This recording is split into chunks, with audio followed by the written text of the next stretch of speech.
welcome back to another 31 Days of Horror 2020 review. You can see I'm here by myself down in the bunker. Why? Because I watched this film without Lesley, kind of saving her, at least preemptively trying to save her, but after watching the film, she might have actually liked it, but it's low budget. I know how she feels about low budget films. It also definitely screamed a lot of TNA, and she's not really big into seeing a bunch of naked women. So I was thinking, probably not her cup of tea. Of course, I hadn't seen it yet, but this is my guess going into it, and both were right. But at the same time, it was kind of fun.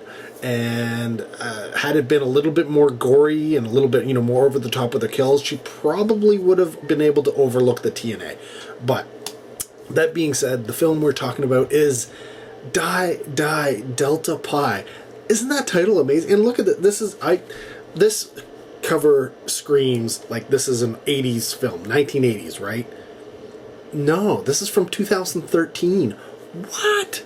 Yeah, it's Pledge Week and all the girls of Delta Pi are just rushing to die. I love it. I love it.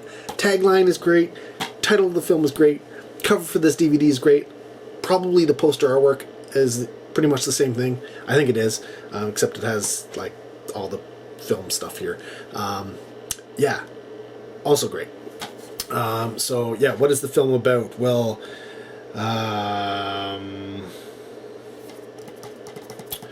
essentially, it's the 80s. The movie takes place in the 80s, of course. And a group of sorority girls pull a prank on a new pledgee, which results in her being burned to death. Fast forward to present day, and you kind of wonder, did she die, or is she coming back for revenge because the girls of Delta Pi are dying yet again? Yes, here we go. Die Delta Pi. So who's involved in it? Well, it's directed by two people. Yeah, two directors. Sean Donahue and Christopher Lido. Now, oddly enough, Sean Donahue seems to be more of a producer.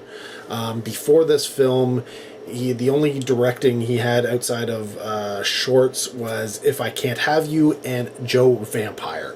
Joe Vampire actually sounds kind of interesting. But then he went on to do Death Escort Service 1 and 2, Cannibal Claws, Dead Residents, Naked Cannibal Campers, as well as a few others. But yeah, he's also a producer on films like Rough Cut and Naughty Dirty Nasty and Theater of the Deranged 2, Chaos AD, The Heartbreak Killer, Death Escort Service Part 3. Oddly enough, he was not the director on that one. So a whole bunch of films that he's involved in. So yeah, like I said, he's got writing credits. He's got all sorts of different credits. So he's not just a one type of person. He's not just a director. He's not just a writer. He's not just a producer. He meddles in everything. Christopher, on the other hand, doesn't have quite as many writing or directing credits.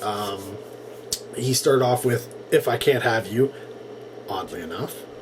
Then went on to The Housewife Slasher, also sounds like a pretty good film, before doing Die Delta Pi. He then went on to do Rough Cut. We're seeing some similarities here. People are getting together and they're joining their talents together, and then went on to do Crazy Lake and Seeing Evil. He also has a few production credits, but he seems to have more cinematography credits to his name. So he Die Delta Pi. He's a cinematographer on this. He did Rough Cut, and a whole bunch of shorts, as well as going into The Heartbreak Killer, Dead Residents, and Naked Cannibal Campers. So it's clearly that everybody's kind of, this is low budget. They're kind of putting their hands into all sorts of different pots. So one kind of wonders, what about the writer? What about the writer? Are we going to get a person who's strictly into writing, or is this another person who's got his hands all over? Well, the writer on this particular film was Arturo Portillo, who didn't have that much to go with in terms of writing credits, oddly enough. This is his first feature film. And then he didn't really go on to do much outside of that, except for Lady Belladonna's Tales from the Inferno and Beaten. Did a few shorts and stuff like that, but oddly enough, he's more of an actor. So this is an actor being a writer. He was in Dead Drunk, Where One Stands, Illegal. He actually had a part in this in Die Die Delta Pi, where he played one of the police dispatchers. Just a small little role, right? Again, he was in Beaten, Brother James Retribution, Save Me, The Body Sculptor, and a few other things. So mainly an actor, did some writing stuff. Again, dabbling all over. Well, one kind of wonders if this group of people is putting together these films, what about the acting? Do they have much of the same actors in all of their films? Well, let's find out. In terms of, I guess, the main cast, I won't go through everybody. There's a 1980s cast, there's a present cast, there's people all over that I could pick on. There's a large amount of people in this film. Actually, quite a few more than you would expect in a low-budget film like this. So kudos to them on that front, because it's not just 5 people in a secluded cabin in the woods and that's it, right? That's often what happens with a low-budget film. No, they've pulled from all over, but let's see. We've got Olivia Blake is in this film, playing Marissa Chambers. Now, this is her first film. Her first feature film, first acting gig as far as IMDb is concerned. She went on to be in Rough Cut. She went on to go into High 8, the horror independent 8 anthology film, Theater of the Deranged 2, Revenge of Zoe. And so, yeah, we do see some crossover there from other titles that the previous people were involved in. Next up is Shade Burnett, who had been in a couple of shorts before this, and then went on to do Reconciled, which is a direct-to-video film. I think I own it. I may have watched it. I don't remember. Then Actress Apocalypse, and Vampire Biker Babes. Somebody in Vampire Biker Babes probably makes sense to be in Die Die Delta Pi. I'm just saying. They kind of go together, right? Right? Am I wrong? Then went on to Real Premonition, Alien Vengeance, Bikini Monsters, did Joe Vampire, then this film, so seeing more crossover there, before doing Theater of the Deranged 2 and Make Them Die Sleazy, and then kind of falling off the map. Next up would be Lexi Balestrieri, I think, who did a couple of short films before doing this. So this is her first feature film. She went on to do Illusions and a whole bunch of other short films before getting into Terror Talk, The Heartbreak Killer, Hot Mess in a Wedding Dress, and a couple of other things. So again, we're seeing more crossover. I like it. I like the fact that these people are keeping each other employed. I really like it. Next up is Kimberly Webb. Kimberly Webb doesn't have much going on in terms of her resume.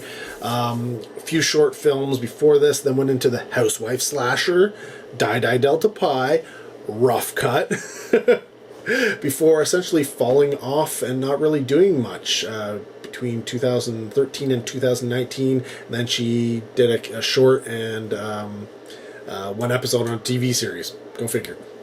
Next up is Tanya Christensen. Now, Tanya Christensen has quite a few credits to her name. Before this, she had done shorts and Don't Go on the Trail film, Attorney at Law. Then she did Die Die Delta Pi before being in Rough Cut. Fat, Dumb, and Happy, The Town Inside, God, Where Are You? American Hostage, Monty Comes Back, Apocalypse Road, Yeah, and then I'm trying to see if there's any. Oh yeah, the Body Sculptor. The Body Sculptor is definitely a name to keep your eyes on, because I don't know, for some reason that name sounds familiar. Also on the bill, of course, all these are female. It's a sorority movie. We got Andrea Alfonso, who before this film was in a bunch of shorts, and then she was in the Dreamweaver Chronicles Volume 1, 2, and 4. Apparently she slept during 3. Did Spin, then The Housewife Slasher. You're seeing a recurring theme, right? Scream Dreams 2, Farm Boy, Pharm, then Die Die Delta Pi, and then poof! A couple of shorts and she's done. So I don't know if she's given up acting or what, but yeah, did this film kill her career? I hope not, because it was kind of fun. And then finally, I'll say Cindy Kratz finishes out our sorority, who also did some shorts before this, some TV stuff, and then went into RoboDoc, Brainjacked, Captain Cosmos and the Grey Ghosts, Stopped Dead, Bikini Monsters. I've said that title before, haven't I? Dreamweaver Chronicles Volume 3. A bunch more shorts, and then Die Die Delta Pi, and after this she does American Holocaust with a K, Rough Cut, The Art of Killing, Make Them Die Sleazy, The Breaking Point, The Awakening, and she actually went on to do some television show stuff after that. So yeah, we're seeing a lot of actors, crew working on the same things, which is nice. You don't always get that, which is, is too bad, especially in the low budget arenas. You really kind of hope to help each other out, right? Like one would hope. Now, where does this film excel and where does it end? If you want TNA, if you want nudity, this film excels. There's more 1980s nudity than there is present day nudity. It's almost like when they move into present day, everybody becomes a prude. Like, there's so much nudity in the 1980s stuff. Of course, 1980s, big on TNA films, but still, why did that stop, right? But I guess they kind of play on this. It's a horror comedy, right? So there's some comedic elements. Not very comedic. I didn't really laugh too much in it, but you kind of laugh at the film more than with the film. But yeah, so there's a lot of nudity going on. So if that's your cup of tea, there is a lot. I'm not going to say that there isn't some, like a little bit. There's a lot. There's plenty to go around. In terms of gore, it's not the goriest film. Some of the kills are good. Some of the kills are really good, low budget, but still good. Good fun to watch. Give you a good chuckle when they come out. And then other ones are kind of dead. Stab. Oh, blood. That's, kind of took the easy way out, I guess you'll say. The story itself is a little confusing. The beginning, I get it. You get the person... They get killed at the beginning, and then people start dying, and the present day is the person who got killed coming back to kill them. Is it somebody else? Is somebody taking revenge? Or is it just a killer in general who just doesn't like this sorority or something?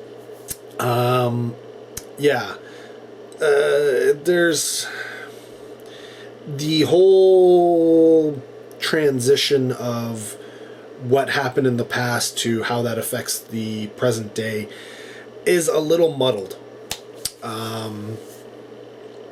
So much so that I think there's one scene in particular in the beginning that kind of gets referenced later on near the conclusion of the film, where they sort of do the whole big reveal as to why the things are happening.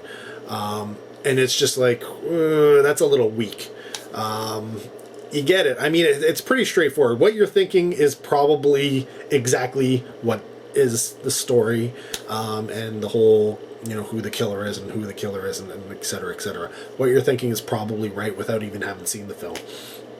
But that being said, it could have been told or presented better in the film.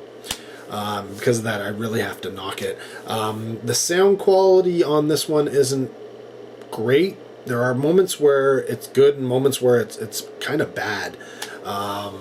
It's all over. It's a hodgepodge, which tends to happen with some of these low budget films. I don't know why it is, but the sound is one of those things where they really fall short. They really fall. It's almost like nobody learns how to do sound for a film. When they're making films, it's all about writing, directing, and acting, and maybe how to shoot it in cinematography, but sound is often left off, and as a result you can tell people who just don't get it. And yeah, probably didn't spend enough time in post. Probably should have gone back and done some re-recording of dialogue and such. Maybe done some background noise recording so that they could fill that in. You know, it's the weird thing where, you know, you could be doing shot, reverse shot, right? Two people talking. One is the camera's pointing at this person talking, then it goes over here. And while it's talking to this person, you get psh in the background. There's noise in the background. And then when you're talking to this one, it's silent, right? Yet they're in the same room. They're at the same spot. Like, it should have the exact same background noise going on, but it doesn't for some reason. Just things like that. It's weird. So I definitely have to knock it a little bit there. Yeah, acting, it's a mixed bag. I wouldn't say anything is great. There's a few okays. There's definitely some bads. But at the same time, I take the bads as good because it adds to the fun, right? Which brings you down to the whole thing. Is Die Die Delta Pi worth watching? I give it a total recommend. I actually enjoyed watching this film. It's good fun. It is good fun. If you're into horror films, like I'm into horror films, this is especially 1980s TNA horror films. Like if you took, Revenge of the Nerds and Up the Creek and those types of films and made them horror related, you'd probably end up with something like this. This is like good old-fashioned, low-budget 1980s styled horror. But that being said, in terms of technical quality of the film, I'm only going to go 2.5 out of 5. It has a long way to go to get up to where it meets my standards for being a great film. It's not really even a good film. It's a fun film. So there you go. That's Die Die Delta Pi for the 31 Days of Horror 2020.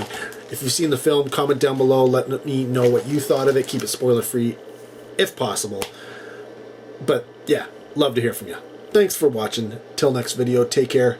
Have a good one. More 31 Days of Horror to come. Keep watching.